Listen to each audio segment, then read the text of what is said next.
शबरेज़ बेचारे पे तरस आ रहा है जब उसको मेहर कह रही है कि तुमने ये किया, तुमने वो किया, और शबरेज़ बेचारा इतनी हसरत भरी निगाहों से देख रहा उसे कि मैंने इस लड़की को पाने के लिए और इस रात को पाने के लिए मैंने कितने ख्वाब देखे थे, यानी कि इस रात को हासिल करने के लिए मैं इसको यहाँ तक लाया। बेचारा क्या सोच के आ रहा होगा, मैं ये करूँगा, मैं वो करूँगा, और आगे से मेहर वो चीज़ें फेंक रही है। मतलब कि इन्ना दी जो बीवी होवे ना, अगर इदा दी बीवी होवे ना तो बंदा इदा दी बीवी ने पूरा क्रिकेट फेंक दे। बेचारा क्या करना है ऐसी बीवी का। एक बंदे ने इतना वेट किया है, ठीक है, इतना वेट किया तेरे लिए और तू उसके साथ क्या कर रही है। चलो एक रात नहीं, कुछ और नहीं था, एक और तो बनती है ना यार। चलो छड्डो सीरियल की अपकमिंग एपिसोड है रिसेंट एपिसोड के ऊपर। वैसे ये राह जुनून से ज़्यादा राह फजूल की राह है, जिसपे सिर्फ आपको पैटिक सीन्स और वही फजूल स्टोरी और सेम थीम के अलावा कुछ नहीं देखने को मिल रहा है इस ड्रामे में स्टार्ट से ही। आई थिंक ये 2024 का फ्लॉप ड्रामा है। मतलब कि कुछ कोई ऐसी काम की एक चीज़ नहीं है इस ड्रामे में जो हमें इंटरेस्टिंग लगती हो।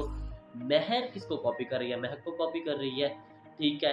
उसके बाप की डेथ हो गई है, ठीक है। ऐसा कौन सा बाप होता है जो अपनी बेटी को कहता है कि ठीक है तुम आइंदा के बाद यहाँ पे ना आना, ये जानते हुए भी कि मेरी बेटी की इसमें कोई गलती नहीं है।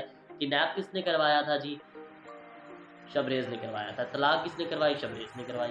इसके बावजूद भी इस सब में महर का क्या कसूर था, और उसके बावजूद भी महर जैसी जो लड़की होती है वो कहाँ होती है, मतलब कि कहाँ होती है, रियलिटी में भी कहीं नजर नहीं आती, ठीक है।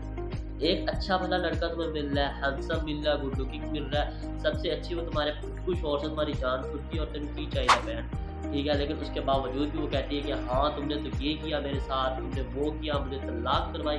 कौन सा तो इतनी हंसी खुशी ताजमहलों में रह रही थी जो उसके बंदे ने तेरी तलाक करवा दी। इतना अच्छा चाहने वाला बंदा तुझे मिला, तुझे कदर ही नहीं है। ये भी बैक की तरह रोएगी यार में जब इसकी डेथ करवा दीजिएगा। डेथ तो ना करवाएं, मिला ही देंगे, ठीक है। टोटल कॉपी जो है ना वो यहाँ पे कैसी तेरी खुद गर्जी की कर रहे हैं, बस थोड़े से कॉन्सेप्ट चेंज करके या समझते हैं कि स्टोरी चेंज हो चुकी है, या थोड़ा सा वो थीम चेंज करने से, या पहले इन्होंने शादी करवा दी है, सारा थीम चेंज करने से ड्रामा का स्टोरी चेंज हो जाएगी। मुझे नहीं लगता।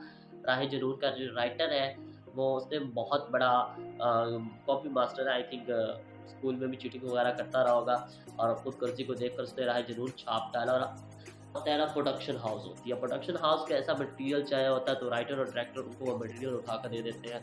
अब कैसे खुशबंदी इतना हिट हुआ, उतना ही ज़्यादा फ्लॉप हो रहा है राह जरूर। कुछ नहीं है इस ड्रामे में देखने के अलावा। बात की जाए ड्रामे की स्टोरी की तरफ, और अगर आपने अभी तक यहाँ ड्रामी रिएक्शन रिव्यू को सब्सक्राइब नहीं किया तो जल्दी से जाकर सब्सक्राइब कर दिए, क्योंकि बहुत ज़्यादा बुराई हो चुकी है राह जरूर की। अब ड्रामिक स्टोरी पर बात करने चाहेंगे। यहाँ पे जो महर है वो पूरी तरह बिगड़ चुकी है, जिसको बहुत ज़्यादा नफरत हो चुकी है शबरेज़ से। यानी मैंने अपनी पिछली वीडियो में भी बात की थी कि वो बहुत बड़ी विलन बन चुकी है अब ड्रामे की। वो कहती है कि मैं शबरेज़ को अपने से नफरत करने पे मजबूर कर दूंगी। उसके जो बाप की डेथ हो चुकी है, पहले मुझे ये समझ नहीं आती कि अगर उसको अपने बाप की डेथ की खबर मिलती है तो कौन सी ऐसी लड़की होती है जो इतनी मतलब वाइट सूट पहन के, वो भी के ऊपर उसका मुकम्मल ब्लैक डिज़ाइन बना हुआ दुपट्टे का, वो सब मतलब कलरफुल कपड़े पहन के बैठे हैं। सिर्फ वही है कि जो वाइट सूट और शबरेज़ मुकम्मल ब्लैक सूट पहन के आया। यानी कि इसको खबर मिली थी, इसने फिर जाके डिज़ाइनर को कॉल की होगी कि लै भाई मेरा सूट तैयार कर दे, मेरे अब्बे की मौत हो गई है तो मैं तो आके जाना है। नहीं मतलब कि कौन ऐसा करता है, रियलिटी में कहाँ होता है भाई कि आपके बाप या आपकी माँ की खबर आई है जी उसकी डेथ हो गई है तो आप पहले जाओगे ड्राइंग से या वो ड्रॉप से अपना सूट उठाओगे, वाइट वो पहनोगे। फिर शबरेज़ ने भी यहाँ पर ब्लैक सूट पहना। मतलब कि ठीक है आप रॉयल्टी से भी मैच करें, अगर आप ड्रामे को लिख रहे हैं, ड्रामे का मतलब क्या होता है, ड्रामे में आपको माशरे की रियलिटी दिखाई जाती है, ठीक है। हमारी जो माशरे की रियलिटी है वो कहीं से भी मैच नहीं होती इस राह जरूर पे।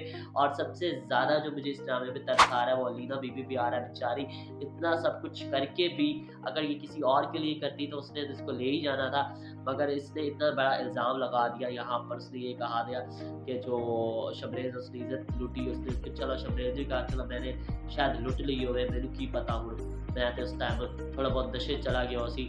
लेकिन असल में शबरेज़ को क्या पता अलीना उसकी इज्जत लूटना चाहती थी, लेकिन वो बेचारा बच गया।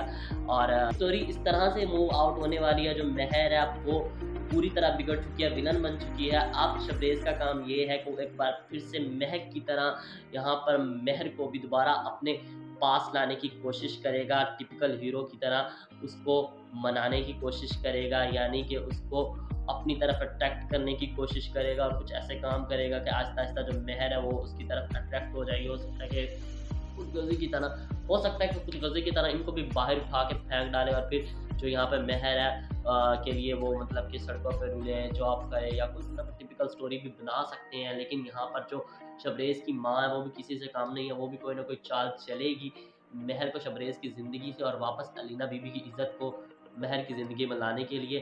तो मेरी आज की वीडियो कैसी लगी आपको कमेंट करके लाज़मी बताइएगा।